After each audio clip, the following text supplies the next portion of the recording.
Top leaders find their pathway to incredible success and a lifetime of happiness. Here is your host, Tom Dutta, the Quiet Warrior.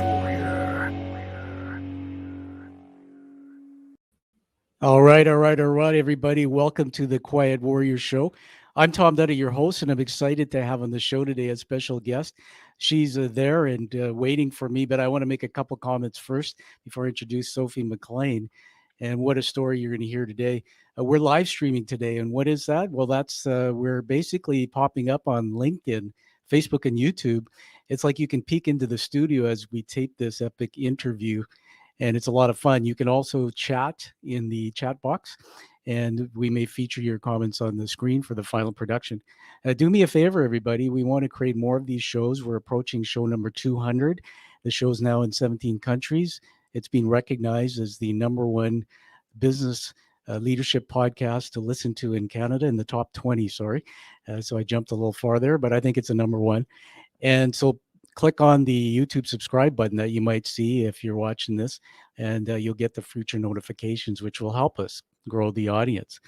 Well, let me tell you about Sophie McLean. What an amazing person Sophie is. She's born in Algeria, educated in Morocco and France, a professional career in the USA and the UK. Sophie's led an eventful life, to say the least. She's been a helicopter pilot, a teacher, a designer, a relief worker, a war refugee, a CEO. She served as the United Nations representative on the Commission on the Status of Women's Hunger Project. She has been shot at, shipwrecked, widowed, lived on a farm, a boat, a penthouse, and in an ashram. I'm already tired just thinking about your life. And I guess if there's two words I will coin right now that actually it's been given is wisdom teacher. So, ladies and gentlemen, welcome Sophie McLean. Oh, Tom, thank you. What an introduction. I am so excited to be speaking to you. Well, thank you, Sophie. We had a little bit of time offline.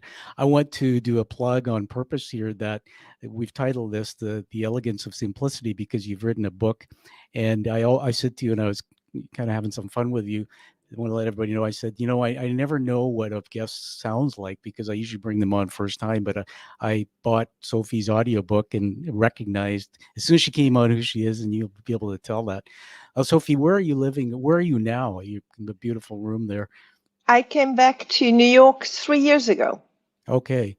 What an amazing city. And I'm here on the West Coast, Vancouver, British Columbia, Canada. I've been to New York, and you're one of our greatest neighbors, the United States. Let's get into your story. I mean, I'm going to throw something out there as a question, and then I'd like you to take us to wherever you want, where your story began. I want to preface by the fact that your life seems full of so much success, but a lot of adversity And what we learn Mhm. by on the show is, how did you overcome that? What was the darkest, deepest points of pain that propelled you forward to be the wisdom teacher? I guess it's relevant. The question to weave in there around your story is, why is the world a place of such conflict and violence? And, how do we create this new culture of humanity that you talk about throughout your book? So take us back where it all began, the story, and tell us more.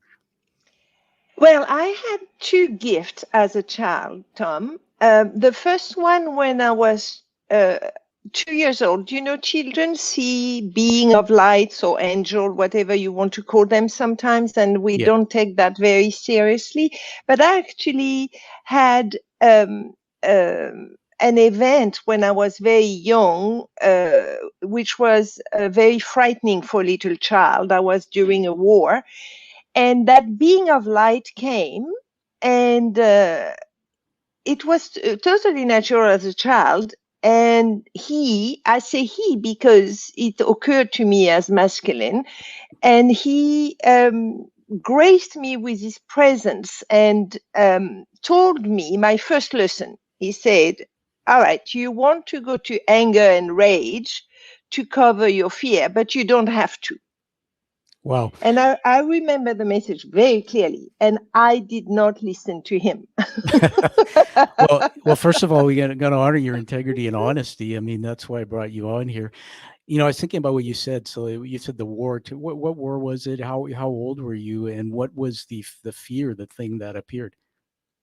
Well, I was in Africa in a country called Algeria, where I was born. My family was there for 6 generations. We French, but we were in that country, and it was a war of independence. There was a time.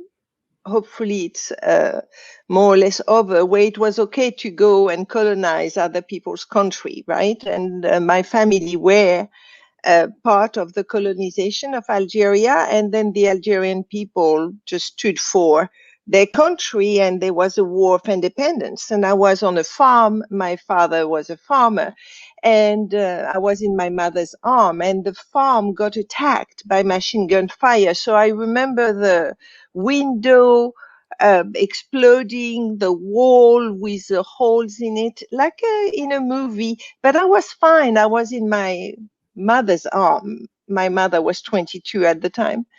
But my mother had a reflex of fear, and she threw me on the bed and ran out to get my father. I think holding me in her arm, I don't know. It's a reflex. What you do Yeah. in front of fear, you never know. I mean, I'm totally okay with my mother, and she forgave herself, and all is well. But I was on this bed under this noise in a total terror. And that's when the being of light came. Wow. I Yeah. gotta say something. Like I said to you, we're all connected by threads in our stories. Everybody, I know there's some of you out there who will listen to this and say, that was my story, Mm. being in somebody's arms during the war when I was young. I just want to tell you that my wife's Italian, and her father, who passed years ago, grew up herding sheep on the mountainside in World War II, and he was 12, a Shenzo. And we used to sit at the dinner table, and he'd tell his story of being shot at by the Germans, and actually showed me his hat where he had a bullet go through it. Mm. And so I remember listening to that story, thinking I could never put myself in that shoes. I've never had that experience. I could never experience that fear. But when he told the story, there was this fearlessness with him. There wasn't a lot of emotion that he attached to it. So I want to ask you to go deeper on that. You said that you didn't listen to something. So No, what happened no, I from there? didn't. Well, the terror is a very difficult emotion to be with. Yeah. So I covered it with rage. And because somehow rage is easier. And we all do that as human beings, right? There is emotions that are so uncomfortable, like humiliation, heartbreak, sadness, or terror, or even fear, right? So we cover it up. We become a kind of beaver. We create a dam, and the dam is by covering it with something else. So rage was an option for me, and anger. And I wondered for many years why I would lose my temper. and then I discovered that what was underneath it was terror. And the moment I could experience terror and tell the truth about being terrified, the rage and the anger disappeared. Oh, that's amazing. Thanks for sharing that and being vulnerable. I'd imagine, and we can bring in the book in a minute, but I've read Sophie's book, everybody, The Elegance of Simplicity, and it's a fascinating book. The way it's written, there's another character in it, if I say this correctly, Guya, who will get you to talk about who that is. When you finally discovered, they say that when the moment of change is when you experience enough pain and you just don't want any more. I would imagine with this rage or this behavior of yours, there were some losses that came with that or some circumstances. Tell us a bit about that. I didn't quite get your question. You mean with the rage and the anger? Yeah. How did that manifest itself in your life, in relationships, or was there any hardships that were as a result of that? No, because people loved me very dearly. I think I've been very blessed, right? Yes. So but I intimidated people because I was like a little bit of a volcano, right? So you don't see the lava coming up on the volcano and suddenly it explodes. So I would be like that. But immediately after that explosion, I would feel so terrible. And it was as if a piece of my soul got broken. So I will spend hours apologizing and trying to make up for that outburst. I really do feel for people that have emotions like that they don't seem to control. And I would say, just look for what is underneath. Mostly it's pain. Well, thank you, Sophie. And I picked that up out of your book. So let's talk about the book. Do you have a copy there to hold up, or I see it in the background? So maybe we'll just full screen. I'm just going to put you on full screen. There it is. Hold it up so we can see that there it is. The Elegance of Simplicity by Sophie McLean. So Sophie, tell us a bit about the book. First of all, I want people to get the book. Everybody, I recommend it. I recommend that not only do you read it, there's an audiobook version, but read it. And authors, they live to develop relationships with the readers. How their work gets known is by reviews. So please, I've posted a review for this book on Amazon. Give it a review. But Sophie, tell us more about your story, and then why did you write this book, and what's the purpose? What does this book give people? Right.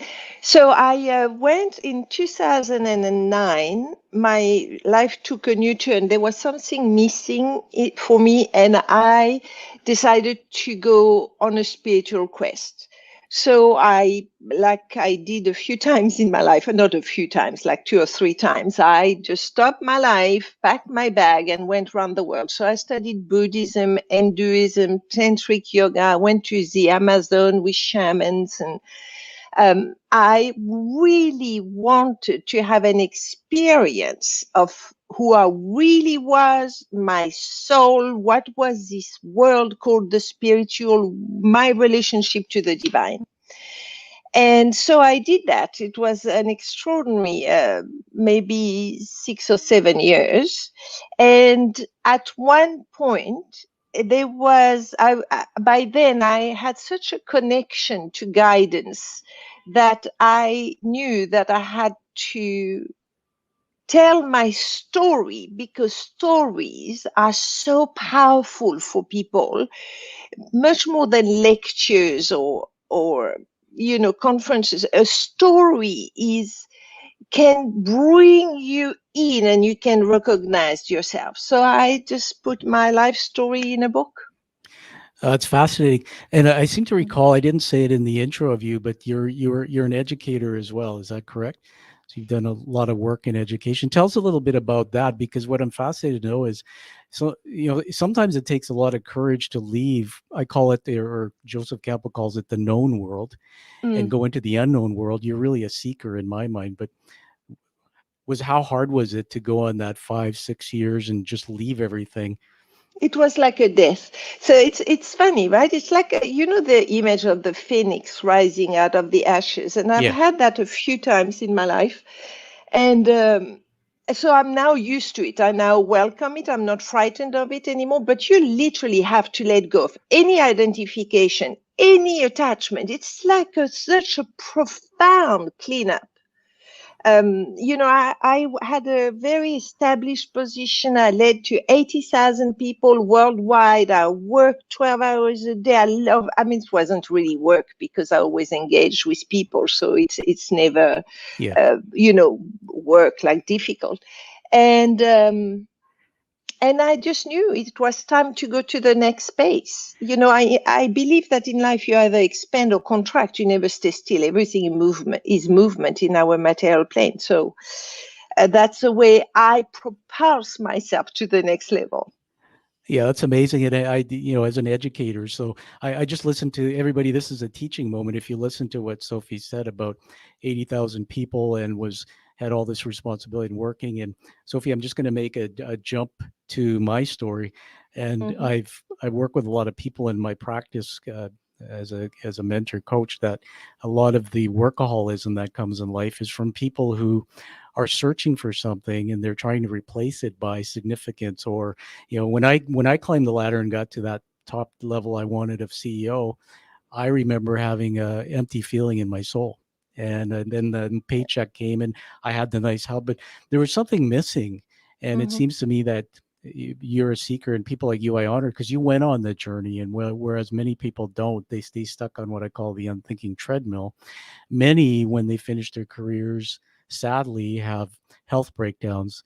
I know some very wealthy people who built empires, and they commit or take their life to suicide because they didn't find the true meaning of their life. So let's tell us into the book. There's a character named Guya. Tell us who that is and a little bit about the story, why you wrote it that way. So I wrote with two women having a conversation, right, about the path, a journey to enlightenment or awareness, to awaken in life. And I wanted my readers to be able to have their question answered. So one of the women is starting her journey and the other one is way into the journey. So the conversation brings in the listener, which is what I wanted to accomplish. I based that book, it's really a biography. It was actually quite extraordinary to write it. I'm trained as a philosopher, so the first iteration of the book I wrote, and I gave it to 20 of my friends who came back with a very sad face saying, "We can't understand a word of what you're saying." So I said, "Oh, all right." I wrote it as a philosophy essay, not putting myself in it. So I realized, if I want to write a book that makes a difference, Yes. I need to put myself in, totally vulnerable, and put my heart and soul, and there is nothing I must withhold. So I rewrote it without really thinking. Really, I didn't want to think. And it just came out in one go. Yeah, it's fascinating. First of all, I acknowledge it. I want to honor that, Sophie, because we all know not everybody will do that. There are many authors I know that will write books, but they write them with under other names. Many of them won't divulge their true story, and I just want to be true to you and say that when I read your book and I talk to you, you're believable, you're real, because every now and then my brain says, wait a minute, that's my story. She's real. The strength of telling that, I was broken, or I had a rage, or this issue that I had to deal with. Everybody, I want to share something. I reached out, and I'll put this in the show notes. I reached out to Sophie and I said, so give me a few words about your story and how it fits the narrative of my show. Heroic people do heroic things, but usually it comes from a point of adversity. And she sent me a few words. It's a lot of words, but I'll read a few. These are in the book. It says, my life in a few words. When I was 12, I realized the cocoon in which I lived, a cocoon built to be soft and secure, was not a reflection of the real world. I knew there was poverty, suffering, misery, and despair, but also beauty, greatness, spirituality, and joy. I wanted to feel and to experience the whole of what life had to offer. I left home at age 18, And it goes on to say, in my 20s, I fell in love profoundly and discovered all of life is a function of relationship. I learned that the stone is hard because our skin is soft, that noise requires an eardrum, that we cannot give away something unless someone takes it. And then the early death of my husband Murray had me forget it all and end up being one of my most meaningful lessons. By the age 33, my suffering, I will spare you the dramas, had me built a thick, tight shell around myself. Everybody, when you hear that story, how many of you are like that have this armor on, this tight shell, that can't talk about the true story? Sophie, I want to share this with you, that I was doing a little talk. I belong to a Toastmasters group. I do speaking. Always like to sharpen the saw. And I had some feedback after I did a 7-minute talk, and I was talking about the death of my father, who died just recently. And as you would get to know me, my father was a raging alcoholic, a military commanding officer, and I took the brunt of his behavior. And so when my dad passed a few months before, we met in a coffee shop after 10 years being estranged, and he said, "I love you, son." And there was this peace and passing of forgiveness. Well, when I told the story, Sophie, people said after, "What was going on in your head when you told that story in the coffee shop? Because it didn't look like you were feeling." And somebody gave me advice after. They said, "Tom, the story you need to tell is the why behind why you can't show feeling when you're telling stories of emotion."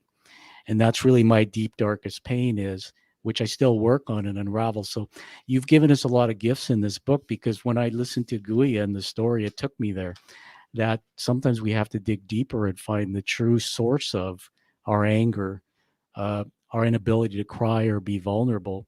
That's really where the story lies. And those stories, Sophie, those are the ones I believe that people listening to the interview, what you said, they're the ones that people connect to because they're searching for a way out. Tell us a bit more about the book. Anything you want to tell us, the storyline. Well, I would like to tell a story after the one you said about your father, Please Tom. do. Yeah. Because I want people to have access to heal, Yes. right? And to know that wounds operate at many different levels, and healing is a kind of a downward spiral until you get fully present to energetically what did this traumatic event cost you. So my husband died when I was 28, and it was on honeymoon 5 days after I got married. And Oh my. so we were in a car on a road at the other end of the world. And I managed to bring back his body to the hotel. It was quite traumatic because the hotel didn't want a dead body, So, it was. I would give that hotel a 1 star. That's terrible. It was so well. I understand with all the tourists and all that, but it was difficult Still. for me. Anyway, I find myself in that hotel room, and I the first time I'm with a dead body, right, and I'm clear, it's an empty shell. That was actually really great to see that my husband was not his body, right? First insight.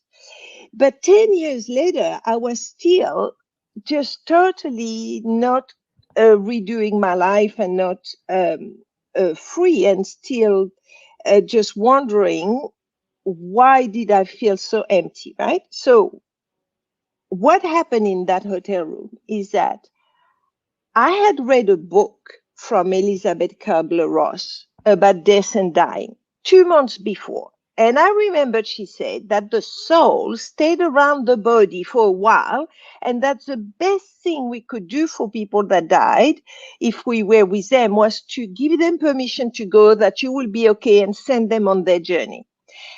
So there, of all my 28 years, I could experience Murray around me. Yeah. And I did the most selfless thing I've ever done in my life, I think. And I talked to him, told him all my love, and said, all right, you must go on your journey. We are related forever. Go on your journey. I'll be fine. And I actually experienced him going. Wow. Because the energy of the room became empty, right? And as he went, with his energy, I sent my side of being taken care of, tenderness, being loved, being safe, which is everything he represented for me. Yeah. I sent all of that with him. Wow. Thank you so much. What a story. And my And that's what goodness, I had to heal. my goodness, the fact that you've shared everybody a teaching moment, if you've lost anybody, I've never heard that before, put that way, but it's almost as if there was a point of release, and that's amazing. So thank you, and healing. I can see how the healing from that came for you, and Yeah, there's because a you realized you are the originator. I'm the one that said I couldn't have those things anymore. And the moment I took responsibility for it, then I had the choice to just it's amazing. recapture this wholeness. Yeah. Yeah.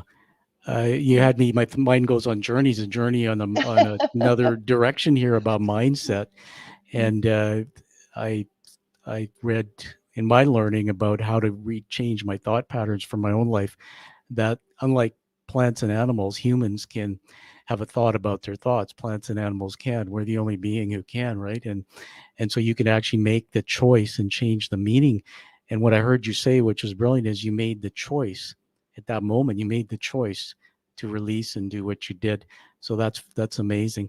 Uh, Tell us about there's something I read. This will be and then we'll move to a few things to honor you. There's something I read in your bio. It said, Sophie is on a mission to contribute to the creation of a new culture for mankind, or the shift from Homo sapiens to Homo spiritus.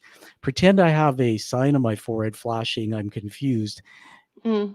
Tell us what that is. What do you mean by that? All right. So I took this expression from David Hawkins, Homo spiritus. I just loved it so much. Yeah. So if we look at the Homo sapiens, right, Tom? I think at the beginning, when we first arrived on Earth, right, there was a need to survive physically. So the ego is actually a need, a biological need. We needed to find food and water and deal with the weather and animals. And so we learned to survive physically. And the plants don't need to do that, because they have an internal system and they receive energy from the sun. They don't need to go and look for the energy, but animals, and we're part of the animal kingdom, just need to do that, right? And at one point, this survival, this physical survival, became ontological. Ontological is at the level of being. So we started to survive each other, survive imagine threat, survive illusion, way past physicalness. And the Homo sapiens counts on the five senses, on our mind, our emotions, our feelings to be able to survive. And it has been really great. I mean, we have improved so much as far as science, technology, medicine. There is less poverty. We send people to the moon. E equal MC square. I mean, truly, the ego of Homo sapiens have accomplished an enormous amount. And it's coming to an end. We, like everything that is about to expire, we have created a culture of separation, violence, cruelty, and a lot of fear. So there is a shift happening. It has been predicted by all the mystic, by many teachers since the 16th century, right? And that shift is to go, still using our five senses, of course, but to then connect to who you really are, which is your soul, in the spiritual, so that you can access authentic power, guidance, and intuition.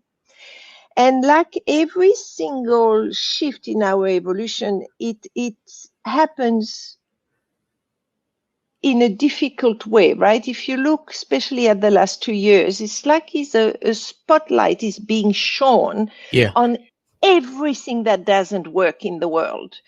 But that's part of the rebirth. I normally don't use that way of speaking, but you can't resist evolution. You know, to elevate, you shall. So you either take the high road and you start to inquire about what does it mean to be a Homo spiritus? What does that spirituality mean? Who am I really?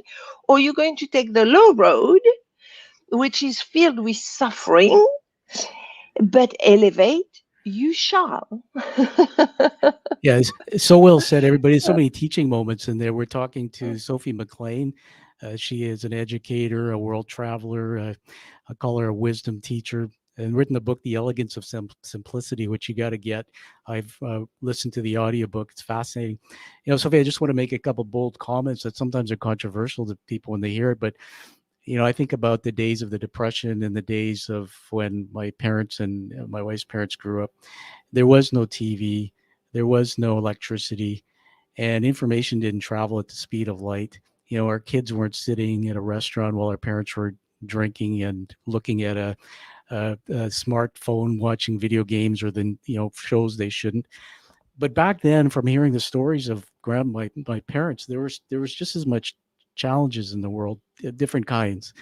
The If you lived somewhere, there wasn't a road system to get from A to B. There wasn't a way to refrigerate your meats and vegetables. There wasn't a way to deal with illness.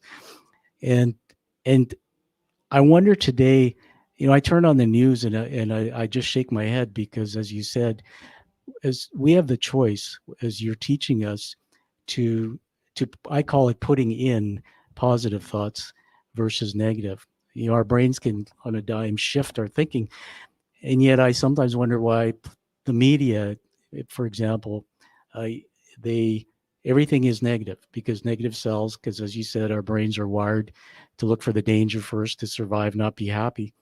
And I just wish someday that there would be a magic ray uh, on all of that is around us and our children, and make it would make a shift.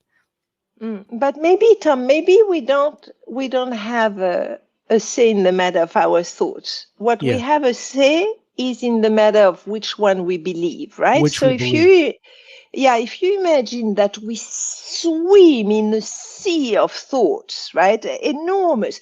I mean, like if you have a thought, oh, I'm an idiot. I am sure that in ancient Greece, somebody had that thought. Right. I mean, truly, we do not have any new thoughts. I do not think that there is one new thought going around, but we swim in this sea of thoughts and we choose to believe some and not believe others. That's where you need to look. What is it? What is the source of me believing that one more than another? And that's where you can start to find the liberation. Well, thank you for that. Another teaching moment, everybody. Go back and listen to that we can choose to believe. And I think that's a very good reminder for me when when I have moments where I want to turn on the news or pull the newspaper. You know, I can make the choice not to. Or if I read something that's traumatic or difficult, I can choose, what I want to believe, and I can Mm. look for the positive. Uh, I remember learning in brain science because I've gone through. I had a concussion a few years ago, and had to go through some cognitive behavioral therapy just to deal with some side issues. Really learning that up until a certain age, we don't have the use of the prefrontal cortex, the rational brain. So children, I think the role that we can play and that you're teaching us too is not only can we choose the thoughts that we want to believe, up until age 15 or so, our children don't have that ability to choose. So we can make choices for them, like don't turn on the TV, like don't put them in the room when there's crime dramas on, like give them a journal and teach them how to write 3 things they're grateful for every morning. So I really got that out of your book and reading about choices. And it took me down that path too. How, as a parent, can I influence my children who really, till they're later in life and adults, and realize how all that dysfunction is impacting their life later? How can we start things in almost like a reset? Fascinating. Uh, I want to do something fun right now and surprise you. And so I want you to hold up the book again. We're going to full screen you and just read the title out in your words. The elegance of simplicity.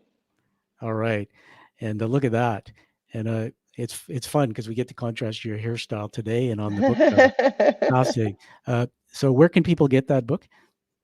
On Amazon. Okay, perfect. And everybody, it's available in different formats. Again, the audiobook is the one I chose. It's narrated by Sophie herself and another person, which is great. So drum roll, please. I have written a review for you, a 5-star review, and post on Amazon. There it is. We're Oh, not going to read. wow. We're not going to read the whole thing for sake of time, but it'll be produced in the show. Everybody, I've rated the book 5 stars, and there it is. And so it has been posted on Amazon.ca. That's the Canadian portal of Amazon. You can go find my review, like it, and order the book. So congratulations to Tom, what a gift. Thank you so much. I so appreciate your generosity. You're welcome. This is time to celebrate, right? So there we go. A bit of fireworks for everybody. Some fireworks for Sophie. How did you feel when you saw the fireworks, everybody? You can't feel bad when you see fireworks. You feel positive and happy. It's an explosive book, an explosive interview, and I want to close by honoring you with a couple things. So I'm going to come back on the screen there. I do this while you're speaking. I do this for all my shows, Sophie. They're not scripted. From my background, I've been in leadership all my life, and I've fallen down and learned along the way. I've learned that there's certain words, and so I can honor you with these words, which I call leadership words. The first one is courage. Everybody, you see that when you read the story, look at what Sophie came through. That's courage. 2 is wisdom, a wisdom teacher, but there's wisdom all over here. You're a maven. You know your expertise. 3 is trailblazer. I look at what you're trying to do with the book and your work, Sophie, blazing a trail. I'm particularly honored that you're a woman because the world needs more women who are blazing a trail. And the last one is resilience. They say that the sign of a successful leader is resilience, and you have it. So congratulations. And we're gonna now put me on the screen, and you're wondering, why is he doing that? Here we go. I maybe didn't tell you, but you're getting an award. So behind me, Sophie, is a picture of what's called a challenge coin. It's 2-sided, so I'll come back on here. And when I started the show, I wanted to create a community of really heroes who would come share their deep story to teach. And this coin is handcrafted and painted it's called the challenge coin. It originated in World War II, where soldiers carried them to commit to each other in community. The front is the show image. There's a guy there, looks a little bit like me. The back is actually the hero's journey narrative, beautifully illustrated by Joseph Campbell's incredible work. So you'll be receiving this, and you officially, by accepting it, I ask you to commit to continuing your work, to take action, live with purpose, to changing others' lives. And you now become part of the Quiet Warriors. There's less than 40 of these a year, and I think we're now having Quiet Warriors in 14 countries. So welcome to the tribe. Tom, I'm actually so deeply moved. It's you really are quite extraordinary in the difference you make. Thank you so much. Well, thank you. I appreciate that. And everybody, so we'll move to wrap up and let Sophie have the last word. Tell us where we can get a hold of you, your book, anything else you want to say before we let you go. All right, so I lead courses. I have one starting in November. I have some live seminars, one starting in 10 days. So the best place to go to is go to my website. I have put everything in one place. So all you need to do is click and find out about my offering. And you can always set up a call with me. I love talking to people, meeting people, answering your question. But if you set up a call, make sure you show up. Please, I organize my schedule around it. All right. Well, there you have it, everybody. Please, the stock ticker on the screen, you'll see in the show notes, we'll put it, SophieMCLEAN.com. Everything's in one place. I love that simplicity. And get the book. Please get the book, and it'll help you in some way, and give it a review. Sophie, thank you for being on the show. It's an honor. Tom, I thank the deepest part of my heart. Thank you very much. You're welcome. Everybody, live with that true passion like you see from Sophie. Live with purpose. Live the life that you deserve and desire.